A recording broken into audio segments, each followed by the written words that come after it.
I want to tell you a story that starts in the summer of 1999. I had just graduated high school in Brooklyn. Everyone I knew was getting ready for a Coney Island summer. Boardwalk jobs, long nights, that feeling that life was finally starting. I went to high school in Coney Island, so that summer felt almost ceremonial. Freedom, identity, momentum. Instead, I was put on a bus and sent upstate to Binghamton University for an early summer preparation program I didn't ask for and, honestly, didn't understand at the time. Back then, I thought it was punishment. It wasn't. It was the first time someone taught me how to think instead of what to think. And I didn't realize that until decades later, when everyone started arguing about artificial intelligence. Because that's what this conversation is really about. Not whether AI is good or bad. Not whether it's going to save humanity or destroy it. But whether we still know how to think when the tools around us become powerful. That summer at Binghamton, I was assigned a college counselor named Wes. Wes never gave answers. At first, that drove me insane. I would ask him a direct question, practical questions. Questions I thought had obvious solutions.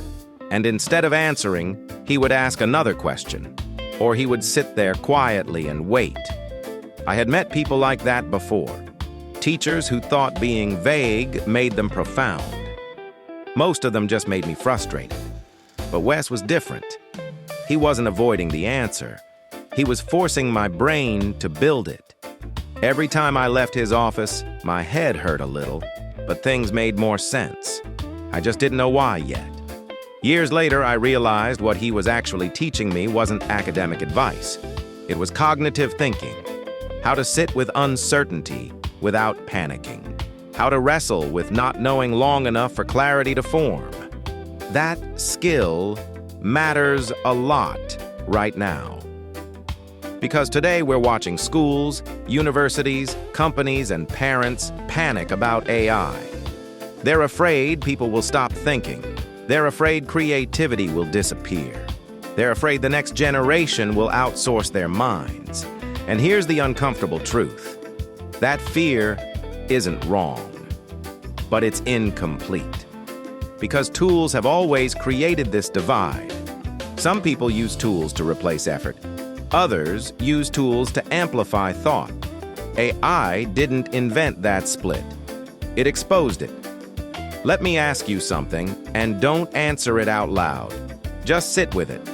If I hand two people the same musical instrument and one of them makes music, while the other only makes noise, was the instrument the difference? Or was it how they learned to use it? That's the question underneath all the AI fear. I come from a strange bridge generation. When I was born, there was no internet. We had a rotary phone. No cell phones. No screens everywhere. Then suddenly, all of it arrived.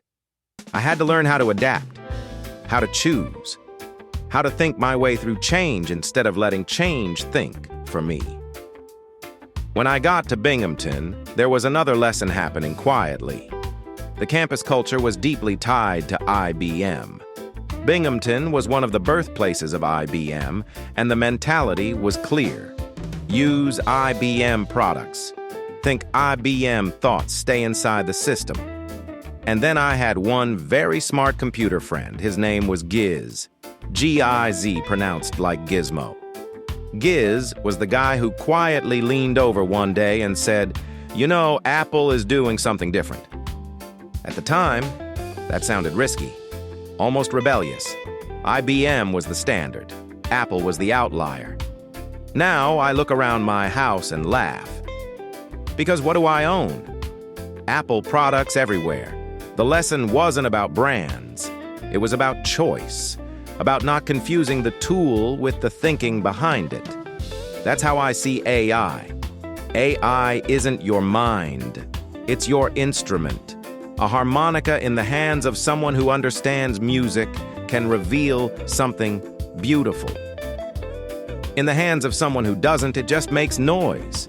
Wes never told me what to think. Giz never told me what to buy. They both did something more important. They trusted me to build conclusions myself.